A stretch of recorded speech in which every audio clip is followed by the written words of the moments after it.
This is the weekend edition of Ifiber One News, where we present some of the top stories from 2014 and your weekend weather forecast. I'm Alan Troop. Stay tuned for the weekend edition of Ifiber One News.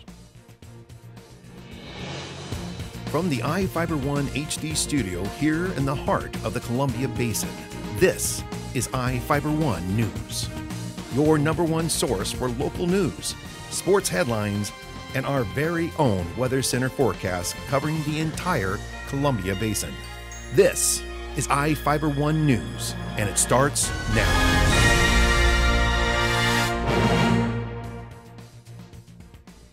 We have covered a lot of news in 2014, so much that we can't show all of the biggest stories or even all of the best ones. Instead, we found the ones that were the most popular to watch them again. Not everyone agreed with former congressional candidate Gavin Syme, but our first story about his confrontation at the Grant County Courthouse drew a lot of attention. A U.S. congressional candidate took his confrontation with the Freda police to the public. Gavin Syme, a candidate for the U.S. House of Representatives, is arguing police overreacted to him asking why a lockbox wasn't available in a section of the courthouse near the auditor's office. A Freda Police Chief Mike Warren said his officers reacted to a report of a possibly armed man in the courthouse and showed restraint. Syme posted a video of the confrontation to his website. The video shows Syme enter the courthouse and question a switchboard operator about the lockbox. A security guard showed up shortly after and talked with Syme and called Freda Police concerned that he might be armed. The video shows officers frisk Syme for weapons but stops before he's released. When the search was finished, Syme was released, Warren said. Warren said if Syme was concerned about having a lockbox available, he could have handled the situation differently. Syme said he was expecting public officials to uphold the law and it wasn't a publicity stunt. For Ifiber One News, this is Cameron Probert reporting. After rioting in Ferguson, Missouri, the use of body cameras by police became a national topic. Ifiber One News brought the issue home when talking to the Grant County Sheriff's Office. The Grant County Sheriff's Office is planning on buying more body cameras for deputies. There are 10 cameras worn by deputies while they work. Are you Michael?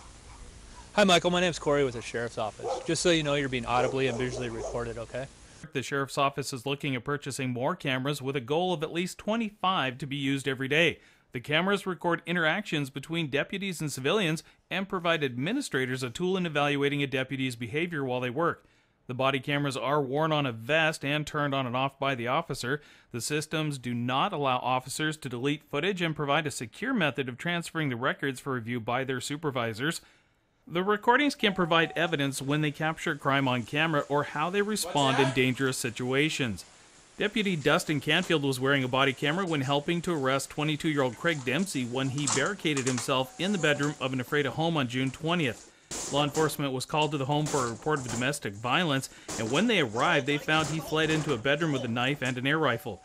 Dempsey was a registered sex offender that was reportedly in violation of a protection order. He had allegedly said he would never go back to prison. His hand laying on the ground, kind of acting like he's unconscious, but he's still with it. Police breached the door to the bedroom and saw he was bleeding from a self-inflicted knife wound. They tried to talk him into surrendering, but instead he charged after police. They used pepper spray, a taser, and a rubber bullet from a shotgun before being able to subdue him. Taser! Taser! Hit him! Drop the knife! Drop the knife! Nice, guys. Still got the knife. That's lethal here. Yeah, get him. You get him. That's lethal. I got lethal. Not Jake, back out! Wait. Sit down. He was taken to Columbia Basin Hospital where he died from his knife wound. The recording helps in reviewing the officer's actions and provides evidence of the violent encounter. But we have no intention on hurting you. We want to make sure you're okay. Will you do me a favor and throw the knife down? I can walk in there and help you out. The public has become aware of police body cameras with events such as the shooting of Michael Brown in Ferguson, Missouri. Police critics want all officers to wear body cameras to help in determining if police violence is warranted. Breathe, breathe, breathe, breathe, Craig, breathe, Craig, breathe, Craig. Grant County Chief Deputy Ken Jones said the cameras are successful in that they bring clarity to arrests and that they are helpful to correct an officer's behavior. He said they have made a world of difference. For Ifiber One News, I'm Bill Stevenson.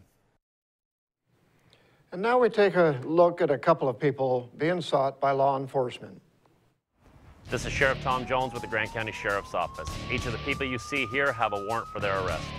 If you see any of these people, we ask you do not attempt to detain or apprehend them, but call us at 509-762-1160 or send us an email at crimetips@co.grant.wa.us.